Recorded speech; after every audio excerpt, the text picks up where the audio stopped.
Bien, mesdames et messieurs, continuons la lecture comme nous l'avons un peu commencé il y a déjà quelques instants. Et je reprends donc parce que ça m'intrigue cette histoire, j'aimerais bien savoir ce qui va arriver avec les révélations que j'ai eues et je suis un peu à cet instant à lire la suite de notre histoire. Donc nous sommes arrivés à la dernière phrase de la page numéro 4 du magazine 2271 du 18 mars 2026. On va voir à quel point ces mots vont ensuite résonner cruellement. À 6h04, le jeune homme reçoit encore une sollicitation sur Snapchat, mais d'une autre nature. C'est Manon, une de ses amantes occasionnelles, qui se trouve à une fête non loin et lui propose de venir la chercher. Là aussi, avec le recul, sa réaction va sembler dingue. Il y va. Il profite même du trajet pour adresser un faux message à Justine sur Instagram. T'es où? Tout le monde te cherche. Des mots d'autant plus cyniques que le téléphone de la jeune fille est sur sa banquette arrière. À 7h22, il ramène Manon chez lui et la bascule sur son lit, sans doute encore tiède d'horreur. Il lui fait l'amour 2 fois, tout en s'amusant à l'étrangler un peu dans le feu de l'action. Elle n'aime pas. Puis il la laisse endormie sous les draps et avec une énergie assez stupéfiante, au sortir d'une telle nuit, honore sa petite tradition du dimanche matin. Il va boire le café chez sa mère. À 11h30, Lucas reprend la route pour aller déposer Manon chez une amie. Mais son attitude a changé. Le jeune homme de 20 ans est curieusement fermé. Un peu bizarre. Pendant tout le trajet, le téléphone posé sur sa banquette arrière n'arrête pas de sonner. Il explique à sa passagère qu'il s'agit de son portable pro, mais ne le regarde même pas, et monte le son de l'autoradio pour en couvrir le bruit. En réalité, on l'a compris, ce sont les proches de Justine qui tentent désespérément de la joindre. Mais il n'y a plus personne au bout de cette ligne. Au club de foot, on le trouve livide, on le devine soucieux et contrarié. Après avoir ramené Manon, Lucas déroule ensuite son programme habituel du dimanche. À 16h, il va voir son club de foot jouer au stade de Bénin. Mâchoire crispée au bord du terrain, on le trouve livide, on le devine soucieux et contrarié, pas seulement parce qu'il n'est pas sur la feuille de match. Puis, le soir venu, c'est la maman de Justine qui l'appelle directement après avoir récupéré son numéro. Il ment à nouveau, affirmant cette fois avoir emmené la petite brune retrouver un certain Noé, qui lui avait donné rendez-vous du côté de Malmort. Il les aurait laissés tous les deux, puis serait reparti. Noé? Non. Il ne le connaît pas, enfin, seulement de vue. Il parle évasivement d'un grand blanc costaud dans une voiture grise, puis il raccroche et, toujours sans dormir, s'envoie en enfilade plusieurs épisodes de Dahmer, une série Netflix sur le célèbre tueur en série cannibale américain.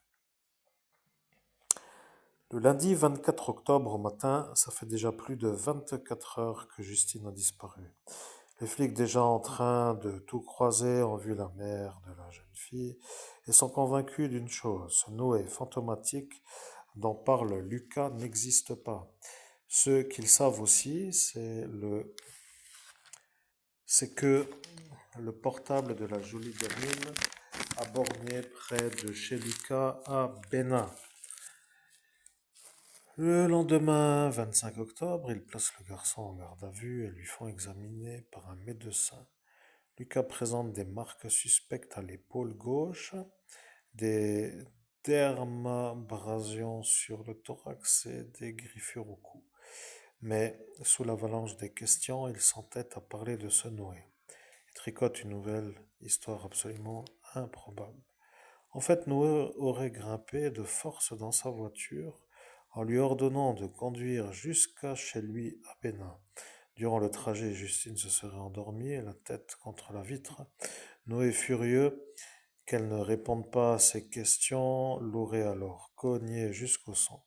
Brutal, limite sadique, l'impressionnant garçon les aurait forcés à faire l'amour chez Lucas en les regardant et les aurait encore frappés, d'où ses propres blessures.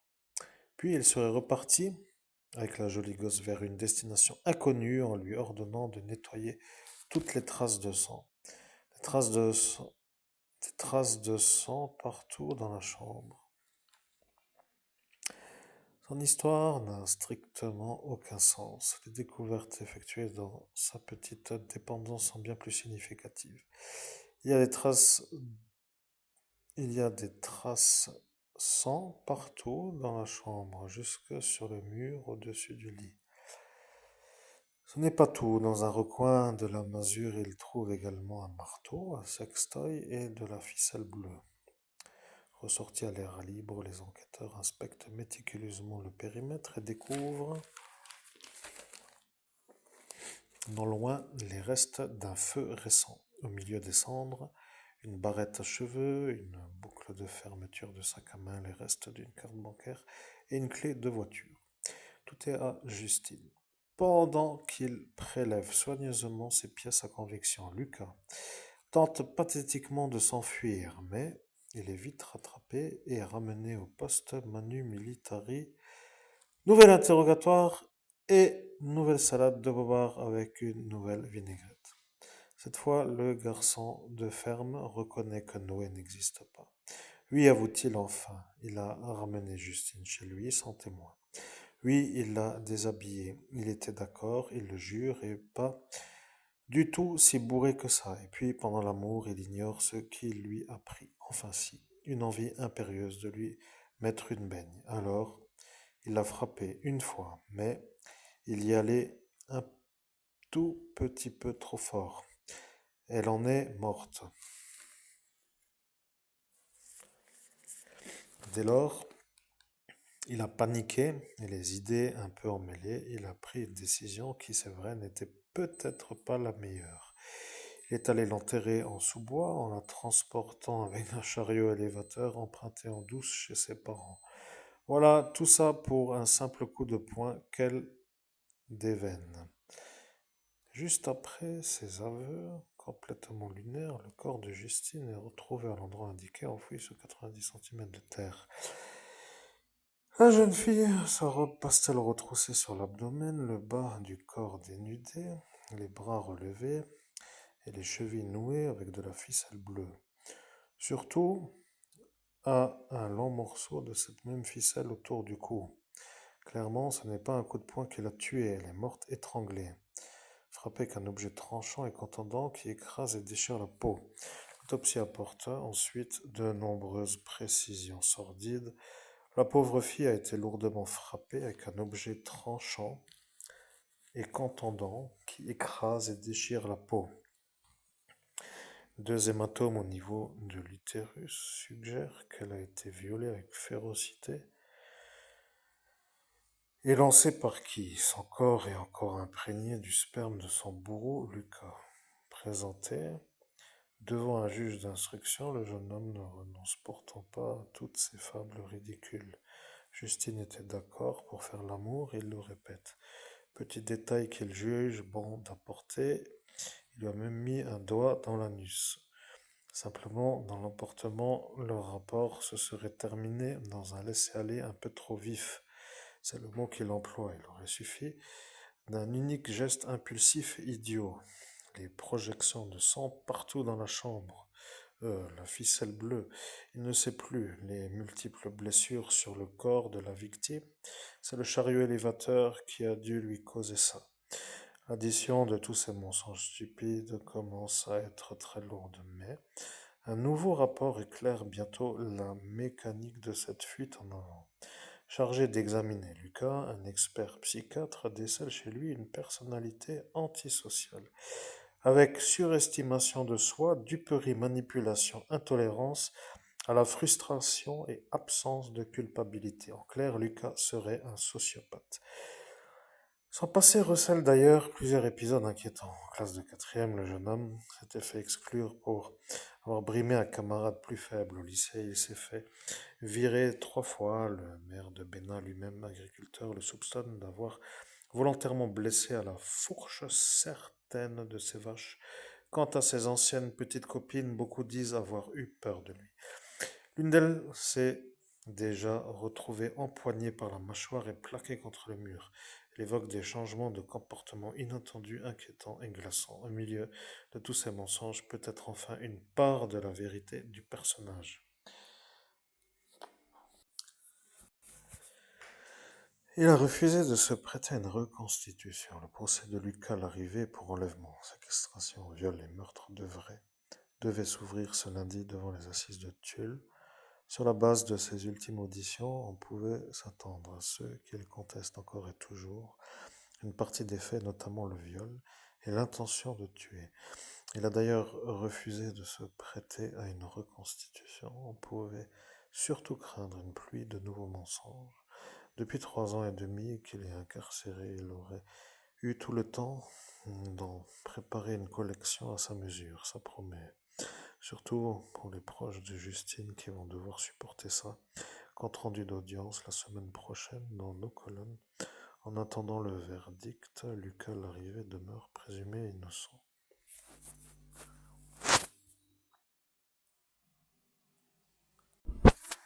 Très bien, mesdames et messieurs, je suis là de retour. Nous avons tout lu, donc vous mettez à bout la première partie et la deuxième, nous avons tout lu et je reviens sur la photo de la demoiselle en question qui s'appelle Justine Vérac, page 4. Et là, je suis très intrigué parce que j'ai des révélations qui m'arrivent. Voilà. C'est un peu comme ça parfois quand on est médium, on a des révélations. Certains ne comprennent pas toujours quelles sont les révélations, et bien je vais vous les révéler et comprenez que c'est elle qui va me parler. Je vais essayer de répéter, si vous voulez bien, ce qu'elle dit, parce que moi je ne peux pas à cet instant la canaliser, parce que ce n'est pas l'objectif.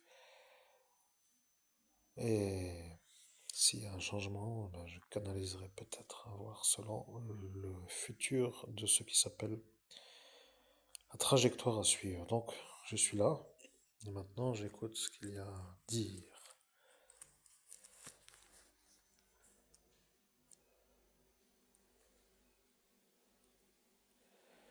Elle me dit de dire, et là ça devient bizarre, que mon père ne savait pas pourquoi je voulais utiliser la ficelle bleue avec Justine Becker.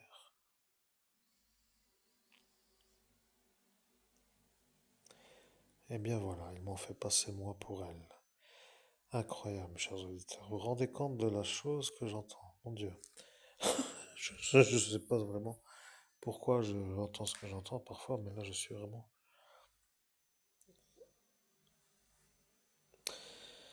Un drôle d'état. Je ne sais pas. C'est comme ça, cette dimension parallèle après tout. Il y a un monde, madame, mes chers amis auditeurs, dans lequel certains vont et d'autres ne vont pas. Et ça ressemble à ce qui s'appelle, de mon propre souvenir, un genre de lieu qui s'appelle Avatar.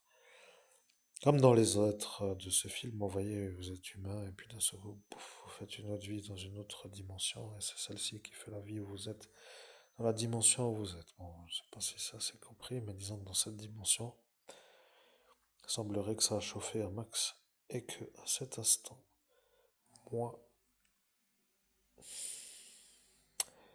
eh bien, j'étais pris pour lui, certainement, ce monsieur l'arrivée.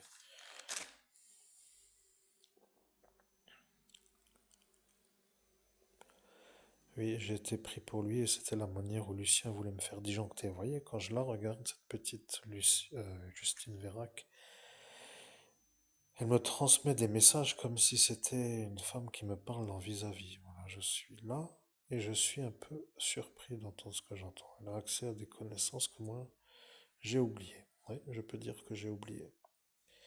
Chers amis auditeurs, je me suis désabonné du magazine parce que j'avais la tête en feu à force de lire des choses comme ça.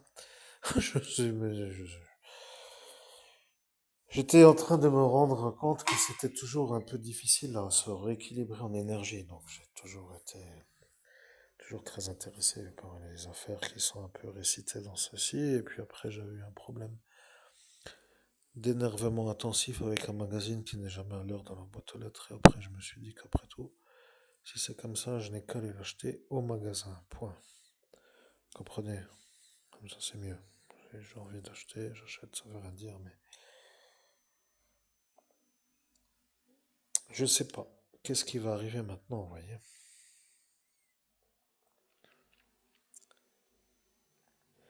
Elle me dit, il fallait leur dire, ils se seraient rendu compte que c'est Lucien qui a commandité. Eh bien, ma chère Justine, je ne sais pas pourquoi je leur ai pas dit. Vous pouvez pas leur dire, ils vous ont mis à tasage. Vous voyez, j'ai des informations 100% vérifiables. C'est la médiumnité professionnelle, en quelque sorte. Je sais que ça paraît incroyable à dire, vous pouvez ramener...